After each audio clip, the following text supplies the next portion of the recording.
Hi students, in this video I want to discuss about vectors. So first let me say what is a vector.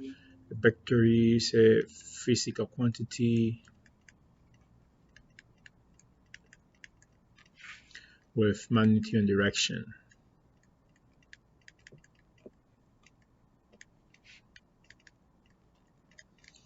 And on the other side we have scalars. And a scalar is a physical quantity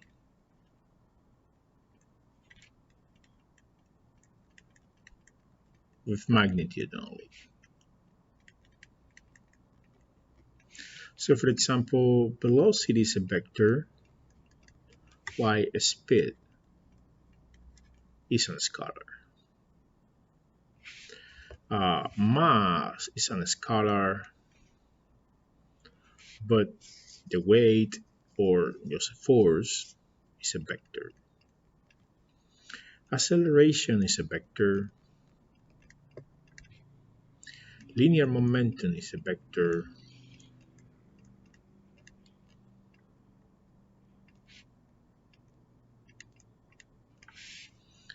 Density is a scalar, etc. So when I have a physical quantity, that have magnitude and direction, that physical quantity is a vector. If I have just only magnitude, what I have is a scalar. Now, when we are working with vectors,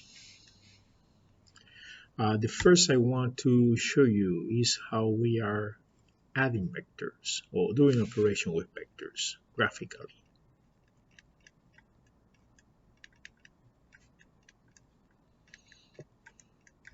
So suppose I have this vector A here. The arrow on the top of the letter means that we have a vector, and we have vector B here. If they say that they want that I find vector A plus vector B, what I have to do is just to put my vector A here, and where the arrowhead of vector A is, it will put just the initial point of the vector B. Vector B is shorter. So when we are representing vectors with arrows, like this graphically, the length of the arrow gives me an idea of the magnitude of the vector, right? So vector A plus B will be this vector,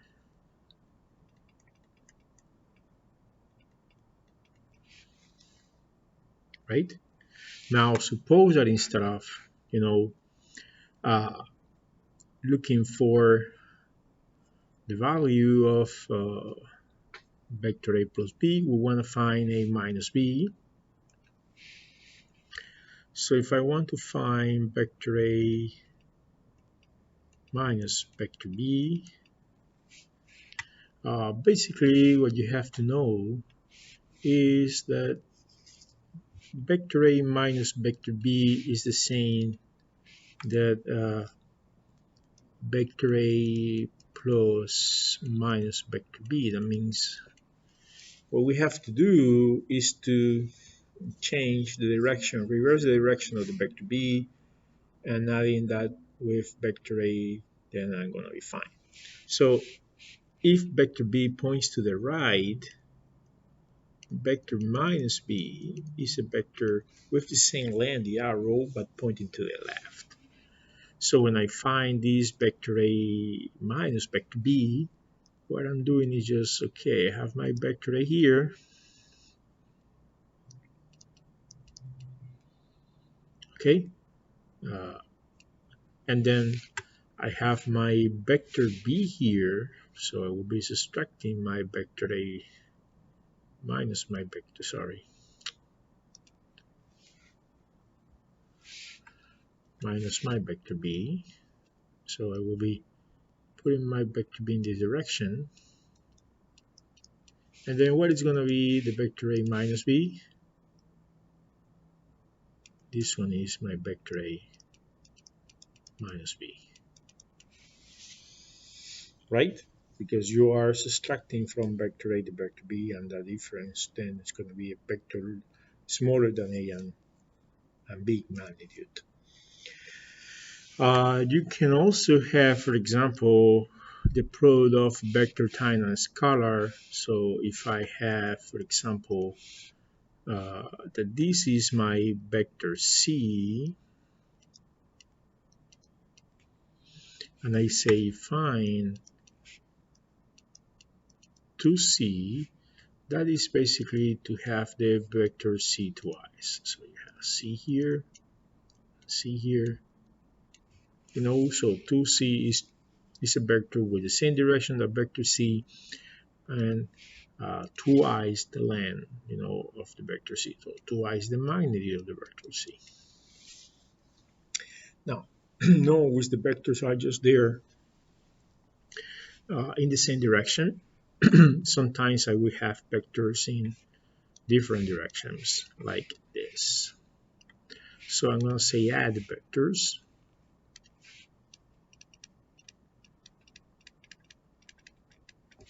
And I give you one vector A here. And I will give you one vector B here. So if I ask you here to find vector A plus vector B, you can use one method that we call, the method of the parallelogram. Or basically in the method of the parallelogram, you put your vector A. So you will translate your vector A over here, keeping the direction. And here at the initial point of vector A, you will put the initial point of vector B, where you're going to, of course, translate vector B here also with fixed direction. And then you're going to make a parallelogram, so it means that you're going to do a line parallel to vector B here, and you're going to do a line parallel to vector A here. And at this point of intersection will be the arrowhead of the resultant vector. So the resultant vector will go from the initial point above to this point of intersection of the line. So this is, in this case, A plus B. This is the resultant using the method of the parallelogram. I can do another thing here. There is, suppose that I ask you find A minus C here. Sorry, A minus B here. So if you know that vector B was this vector minus B would be this one. So you will be adding A plus minus B, right? Vector A plus vector minus B. So how do you do this, right? So I'm gonna just get my vector A exactly in the direction that was given, And let me do something. Let me erase it because I will put it below. So I have my vector A here.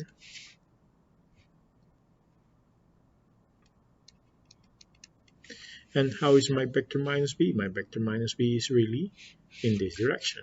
So I will put my vector minus B here.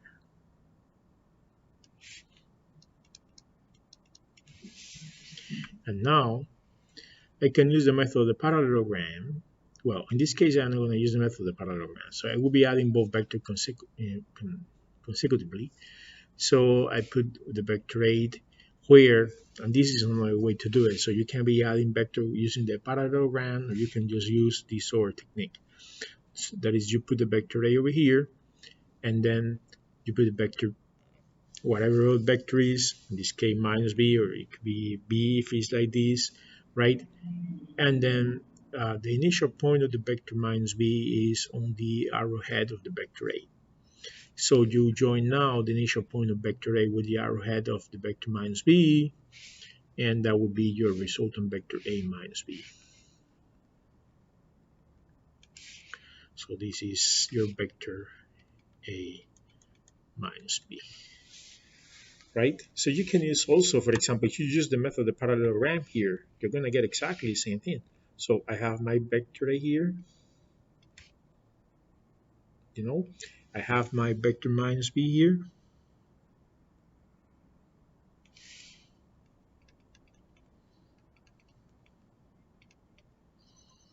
If I use the parallelogram,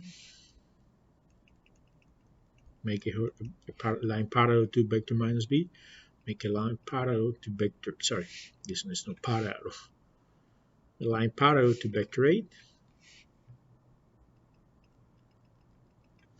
and then you join both here. As you see, I got exactly the same thing.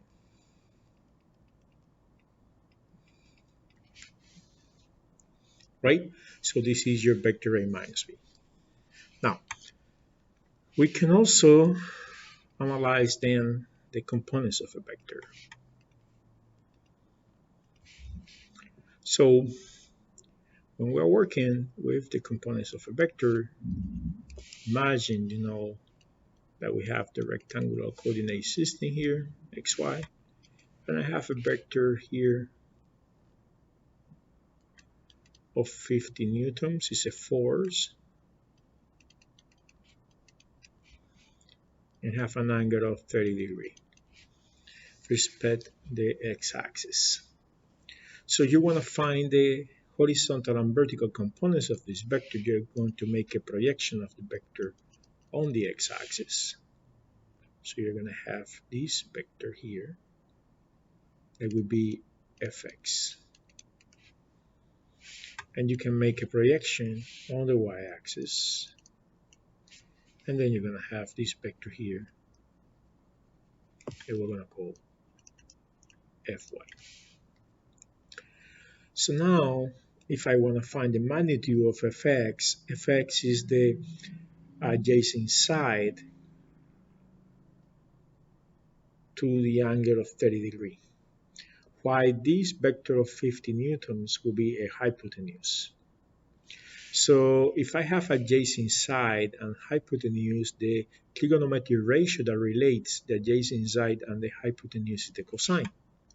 So I can say that the cosine of 30 degrees is the adjacent side fx over the hypotenuse f. So is fx, of course, over 50 newtons. Let me just better put this here below. So I say cosine of 30 degrees is fx over f is 50 newtons. If I solve for fx, I have 50 newtons cosine of 30 degrees equals fx. So fx is equal, when I say cosine of 30,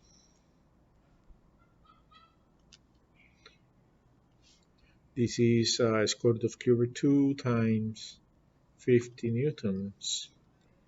It would be 43.3 newtons. This is the magnitude. If I want to express this as a vector, I can say that a vector fx, is 43.3 newtons to the right. If I want to find now fy have exactly the same length that this side, and then fy is just the opposite side of the triangle.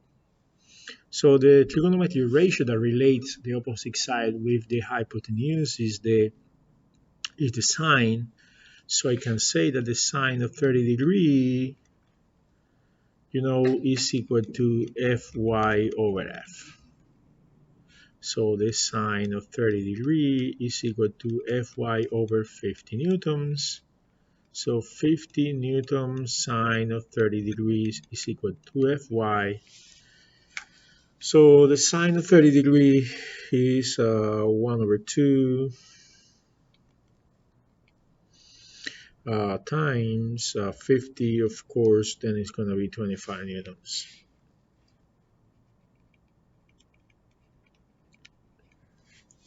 You want to express this fy as a vector, you can say that the vector fy, the vector the component of the vector f in the direction of the y-axis, right, will be 25 newtons up because it's pointing up. So you can just put an arrow indicating the points up. So this is how you find the components of the vector. Now suppose that you want to given components, find the resultant vector.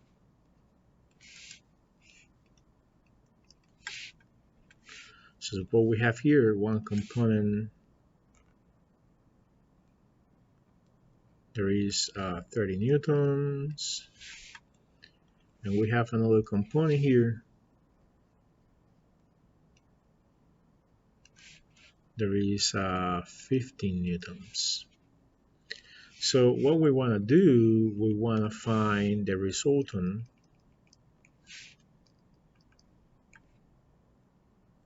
that is going to be this vector.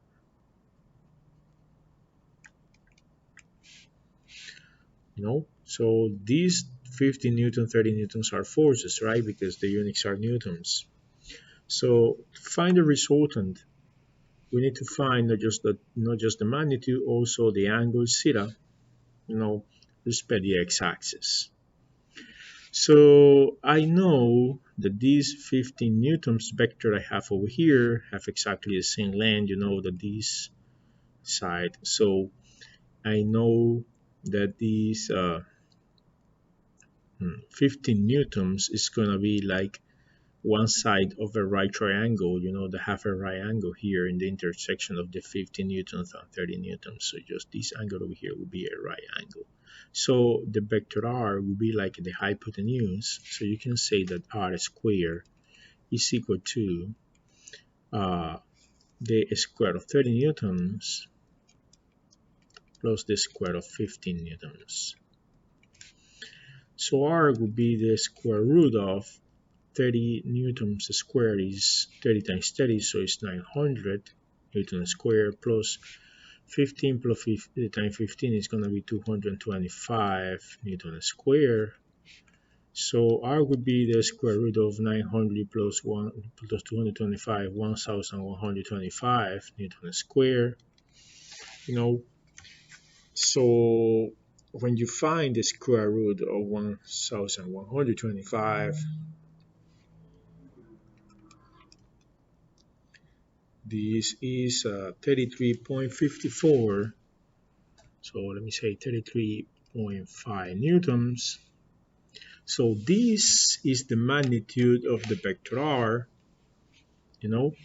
So r have a magnitude of 33.5 newtons, right? But we don't know this angle yet. So how can we find the angle theta? Well, to find the angle theta, we're going to use the tangent inverse. So the tangent inverse of theta, of theta will be the tangent inverse of the opposite side over the adjacent side. The opposite side will be the y component, so it will be Fy over, I say F because it's a force in this case. If it's in meters per second, then it's a velocity, right? But it's just Newton, so force over Fx, So theta is the tangent inverse of 15 newtons over 30 newtons. So theta is the tangent inverse. 15 over 30 is 1 over 2, or 0.5. So you say that in this case, right, you put in your calculator inverse tangent of 0.5. This is equal to 26.6 degrees. So we found the theta is equal to 26.6 degrees. So now I know that my resultant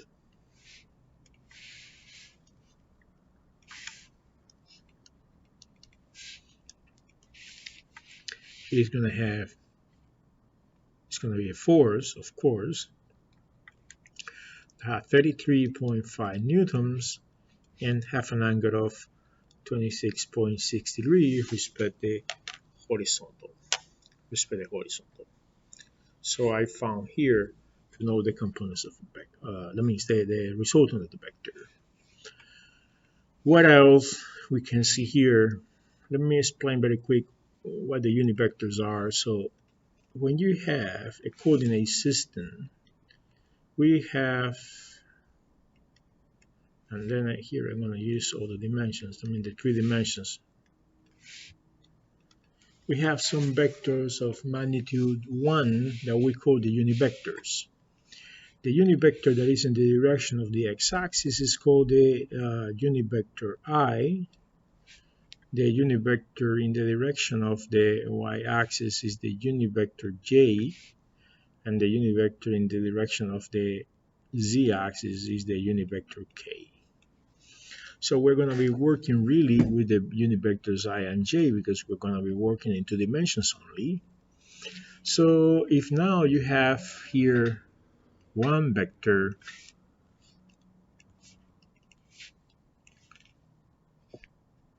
there is 25 meters per second, so it's a velocity with 12 degree respect the horizontal. If you want to express this vector in terms of the univectors, right, what you have to do is to find the projections on the x-axis and on the y-axis. So I'm going to find fx here, and I want to find, fy.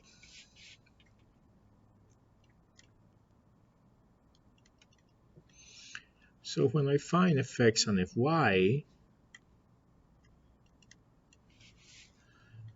I will now find those components, so I know that the cosine of 12 degree is equal to the adjacent side fx over hypotenuse, that is 25 meters per second. So fx will be 25 meters per second cosine of 12 degrees. So cosine of 12 times, so cosine of 12 is equal to 0.9781, etc. times 25, it will be 24.5.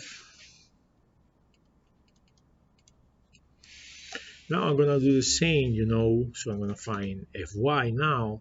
So I know that the sine of 12 degree is the opposite side, that is fy, over the hypotenuse, that is 25 meters per second. So Fy would be 25 meters per second, the sine of 12 degree. So the sine of 12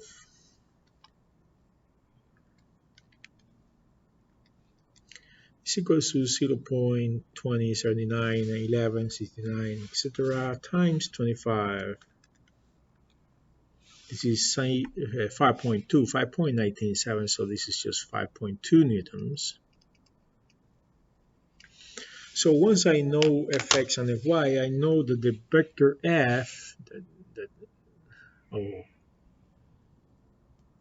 well, this, I say f, just I call the vector of f, but these are no forces. So let me do something. Let me change, the notation here. So let me say b, by, and bx, right? Because are really velocities what I have here. No forces. So sorry for that. So this is bx, so this will be bx, right? And this here will be by, right? And this here will be by. So now my vector b, if I express my vector b, it will be bx unit vector I plus by unit vector j. So my vector b would be, what is bx? Bx is 24.5 newtons I plus 5.2 newtons j. So there I have, my vector of 25 meters per second with an angle of 12 degrees respect the horizontal expressed in terms of the unit vectors I and j. So in next video I will be explaining more about vectors. In this case we're gonna be working on some examples where we have a system of forces acting on a lever, And then we're going to see how we use the equations of equilibrium. So we're going to explain about the equations of equilibrium and how we apply these two levels. So thank you.